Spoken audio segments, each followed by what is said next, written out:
start whenever you're ready. Okay, sounds good. All right, hello everyone. Welcome to our presentation, The Impact of Online Supplementary Extensive Reading Activities on Indonesian University Students' Reading Habits and Attitudes.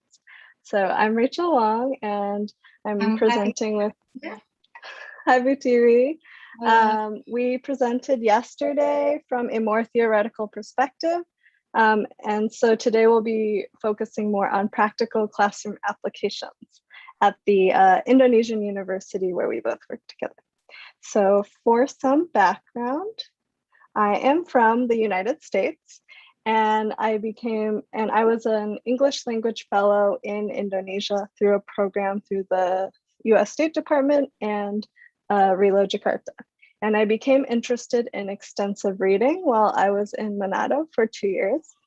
And I then began working with students at the State University of Surabaya in fall 2020. And I was teaching first-year students as a supplement to the university's extensive reading program. So Pratiwi will now provide some context about the university's extensive reading initiatives. Yeah. Thank you very much, Rachel. So if you attended our session yesterday, we briefly talked about when we started our extensive reading program. So basically, we've already had our extensive reading program since 2000. It's been more than 20 years now, but it wasn't until 2019 did we decide to move to digital extensive reading after we were introduced to XREADING program. So thanks to Paul. So our XREADING program has been carried out for 2 years for 2019 cohort and 2020 cohort. In each cohort, we have approximately 170 students, but there is a difference between the activities that we gave to both cohorts. In 2019, we only provided the books on XREADING platform, and there were no supplementary extensive reading activities. But with the assistance of Rachel, supported by RELO Indonesia, in 2020, we combined XREADING with supplementary extensive reading activities. We did not really call these extracurricular activities, but we did do the activities outside the class schedule. So Rachel, over to you. Okay, so during our weekly book club meetings, I met with each group of students for 1.5 hours for 15 weeks. And as Pratiwi said, this was outside the regular class schedule. So it was in the evening for students and in the morning in the US, very early morning for me. And we sent them a pre-survey at the beginning of the semester and a post-survey at the end. So we will go over some of those results at the end. Outside of class, we used XREADING to have students choose whatever books they wanted to read. I also assigned some YouTube read alouds as homework so they could read by watching a video on YouTube. So my tip is that you can search read aloud on YouTube and find books. I like using ones without the text so that students have to practice listening, but they can also turn on subtitles if necessary. And my favorite channel is Storyline Online, which has actors read books out loud. I see some nods.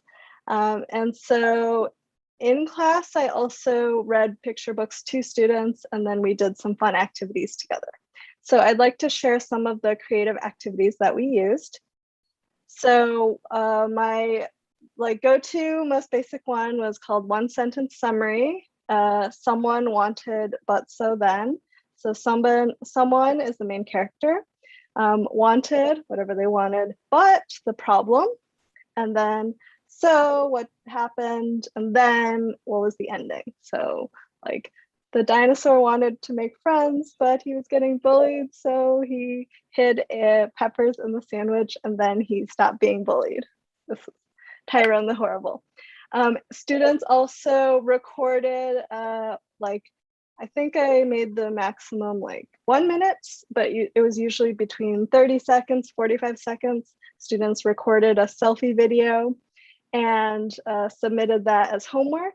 I also used that as an alternative if students couldn't attend class or were late for reasons beyond their control, such as internet connection issues. They could submit a makeup video by finding a book on XREADING and sending me their selfie video with a 1-sentence summary and how many stars that they rated this book. So that was a good makeup assignment. Another activity is rolling dice and answering questions. In person, I would give students physical dice, but online you can find some websites where you click the dice to roll it. Depending on the number it lands on, then students would answer that question. So like number 5, then everyone can answer question number 5, which was, what was the problem in the story? These questions you can edit as you like. So for number 1, the question is a little bit difficult. Which character do you relate to the most? That's a little bit more complex. So it could be simplified to be, who is your favorite character and why? You can also include sentence starters like, my favorite character is because, or I like this story because, and that helps students complete the assignment with a little bit more assistance. I also had students design their own book covers. So these are, I believe, from XREADING and designed by students. So that was a fun break from other homework assignments where they maybe have to read the textbook. And then they also wrote poems based on whatever book, either XREADING or from YouTube Read Aloud or the book that I read in class. So this book, Rosita y Conchita, was a bilingual English-Spanish book about 2 sisters. So you can see here, this poem on the left is an acrostic poem. It says sister with the first word, and they've written. Are we supposed to see slides? Just to check, I think the PowerPoint is not moving. The PowerPoint slide is not moving. It's still on the first page. Yeah. Oh. Yeah. It wasn't until you said, do you see something, that I realized. Yeah. Oh no. Maybe you just go through them quickly so we can see what you were talking about. Okay. Before we get to the current one. Yeah, it says sharing is paused, and I'm not sure why. Okay, so now it's moving. Let's see. Yeah, I don't know why it says sharing is paused. Wait, so you haven't seen anything? No. Oh no. I thought you were referring to slides, but you only said see something. What if you can't get it to work? What if you just show us from the presenter view? Yeah, I'll just do this. Does that Thanks, work? Paul. Yeah, I thought it was just me. I was like, wow, she hasn't actually said, look at this. Okay, great. Okay, so this is me in Manado. This is Surabaya class. This is Pratiwi's part. These are the meetings. This is XREADING, YouTube Read Aloud, Storyline Online. In class, we read things out loud. Sentence summaries. Somebody wanted but so then. Selfie videos. Rolling dice, answering questions. Are we all caught up? All right, great. Thank you for notifying me. Okay, so these are the book covers that were designed by students, which we shared in class and also online on Schoology. Rosita y Conchita, this is the poem. So the first letter spells out sister. This is a diamond poem. We also did haiku. So there were a lot of different creative tasks, from the summarizing, the dice rolling, the drawing your own pictures, and designing your own poems. So we shared on Schoology like this, and that helped build the sense of community because people could give feedback like, great job, I love this poem. They could like it, that kind of thing. Okay, so another aspect of our class was creating their own books. So I used the mini book where you can just use one piece of paper. So I really like this because in low resource contexts. During the pandemic, you don't know what students have nearby, but they almost always have at least one piece of paper. So the instructions are here, but I will upload my PowerPoint to the Edzilla site later. You can also Google mini book instructions, and it's very small, like this example on the right. Students can share their own culture with these, so it can be a good getting to know students activity at the beginning. So I had students make I am books, and so you can see here, I am Indonesian, I am Madurese, I'm an English language student. So this is sharing their personal culture. This could be a one-day activity where students just share it in breakout rooms. I turned it into a longer 7-week final project where they made culturally relevant books. So we used examples. I read them books during class or assigned YouTube read alouds from different cultures. So this book, Safitri, is Indian culture, Rosita and Cochita is Mexican, We Are Grateful is Native American, specifically Cherokee. And also Indonesian books that my previous students in Manado had written. So my students in Surabaya got to learn about Manado as well. And in the end, we created bilingual picture books in English and Indonesian. And here is an example of how they incorporated their local community culture. So this book is called Madi and the Plow. So you can see there's a boy and a bull. So this is based on the bull racing festival in Madura Island in East Java. And in this, they race. And so here in the book, he wrote, soon after he finished modifying his wagon and proceeded to try riding the cow with it. After some preparations, he started making his cows run as fast as they could. Woohoo, this is so much fun, he shouted. And you can see there's also the Bahasa Indonesia translation. Students wrote about other aspects of Indonesian culture. Of course, food is very popular. If you've had bakso, you know that it is indeed the most delicious food. And so let's talk about some of the survey results. So some questions that we had about habits were, how many hours do you spend on reading? When I'm at home, I read a lot.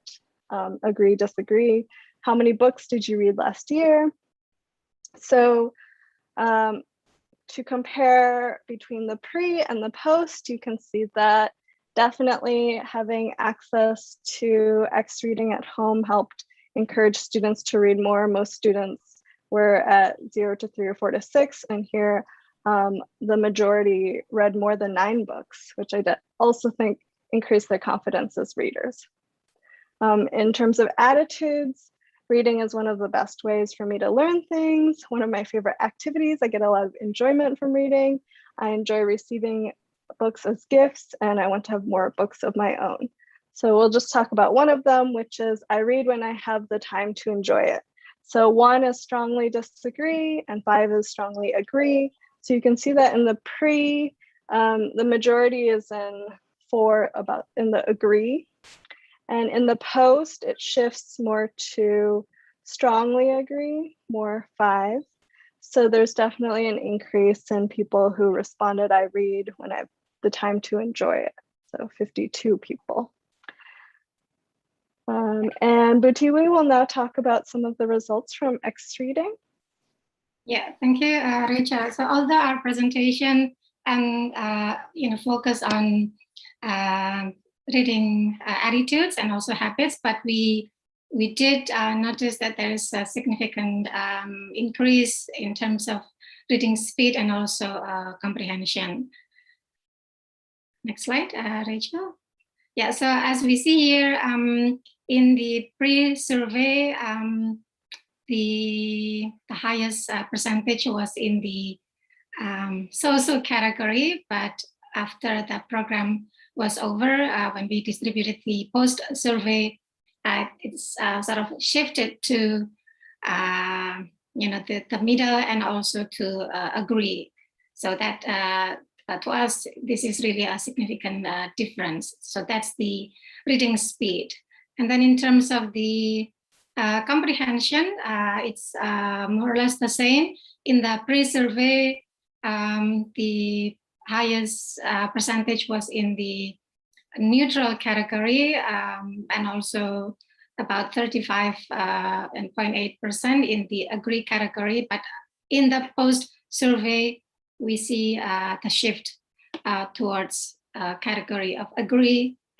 But for the strongly agree, it's more or less the same. Yeah, there have been also some differences in other categories, but we think that the reading speed and comprehension showed the most significant differences. Oh yeah, so that is one more thing that we would like to address. In our, the English department actually runs 2 study programs, English education study program and literature study program. And in the post-survey, there is this statement, I'm interested in writing and publishing more books in the future. This one, so this point was not mentioned in the pre-survey. Since one of the program education objectives that we have in the English literature study program, we would like our graduates to enter career paths in writing work. So it could be a blogger, travel writer, a creative writer. And after having the experience of writing bilingual books with Rachel, when we gave them this statement, we were really happy to see that there is this big percentage in number 3, 4, and 5 students saw themselves becoming writers in the future. So to us, it's really a big promise that we would be able to cater students' needs when they want to enter a writing career in the future. Yes, Rachel?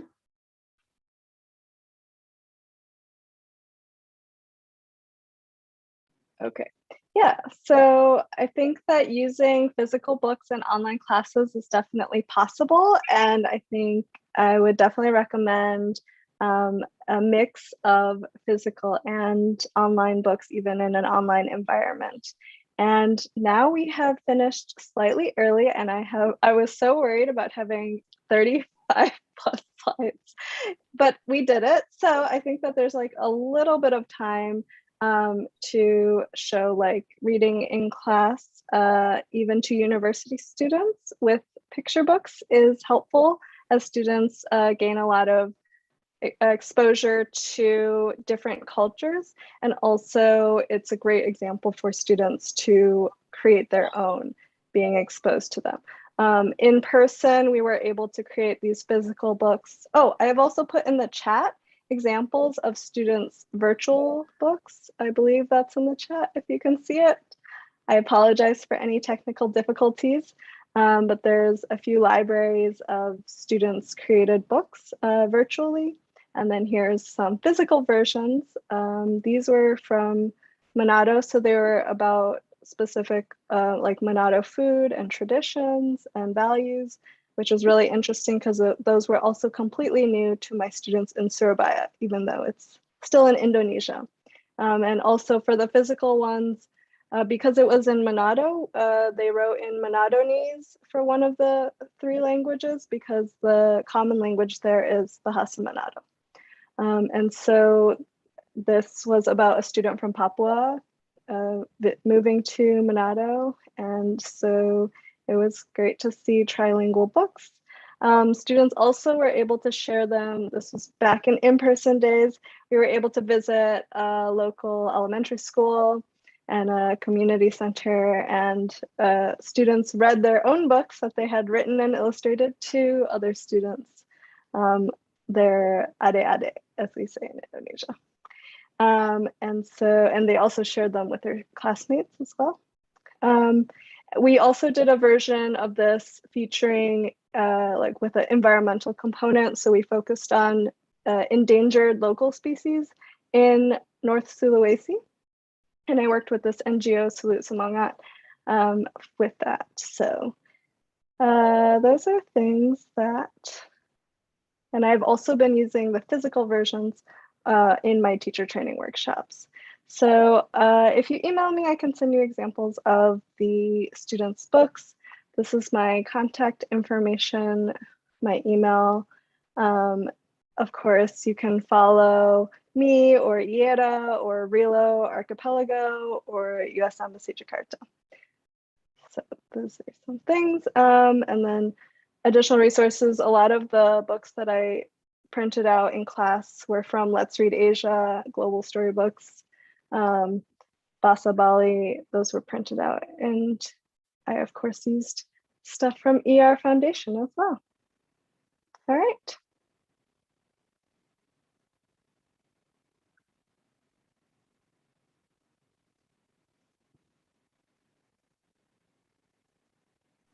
Great. Thank you very much, Rachel and Tiwi. Can we give the presenters a round of applause? Thank you.